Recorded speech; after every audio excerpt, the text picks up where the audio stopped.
Hello. Now, a couple of days ago, I was out and about, actually, in a restaurant uh, as Anja.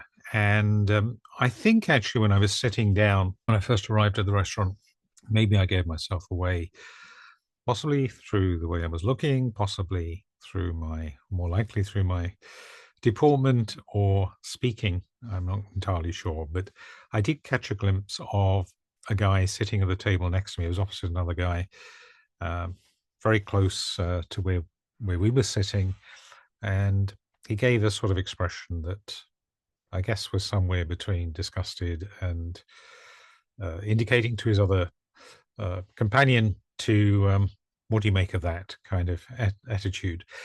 Now, there was nothing more. Not that I was actually looking at them very much. They were only in my peripheral vision, I guess, from time to time. But they seemed to right away get on with their conversation.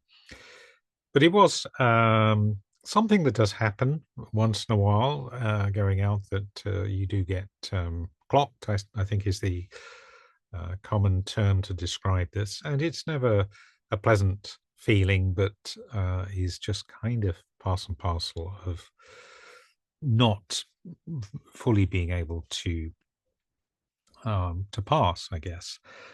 But it did get me thinking about something which I have reflected on before. And indeed, this came to me when I was in the restaurant.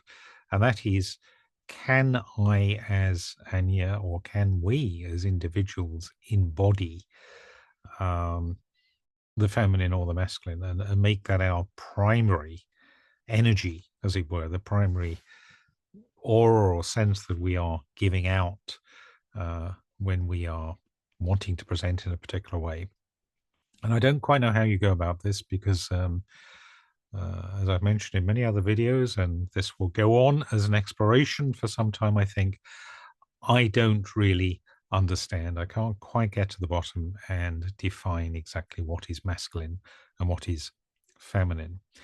But I think even without knowing what masculine and feminine are, if you have an attitude, if your mind says, right, I'm going to let the feminine within me express itself, and there's a kind of inner willing, as it were, an inner volition to do that, then quite possibly you are going to be giving off that kind of energy, that kind of aura.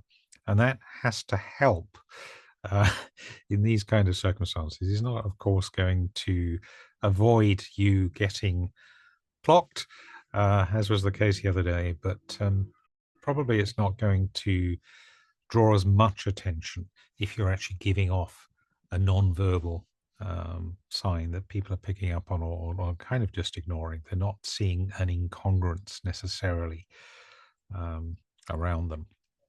Anyway, just a quick reflection.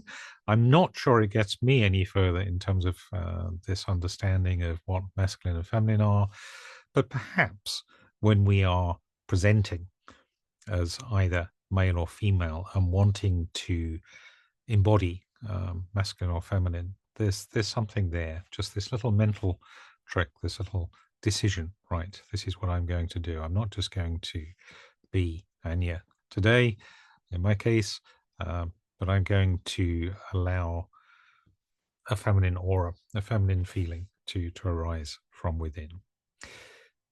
Probably sounds nonsense if you do not tune in with all this, and it's, of course, not something most of us actually consciously think about a lot of the time. But I thought I would offer this as a reflection for perhaps the few out there that might be interested in this particular reflection. Anyway, I shall doubtless return again soon with another reflection.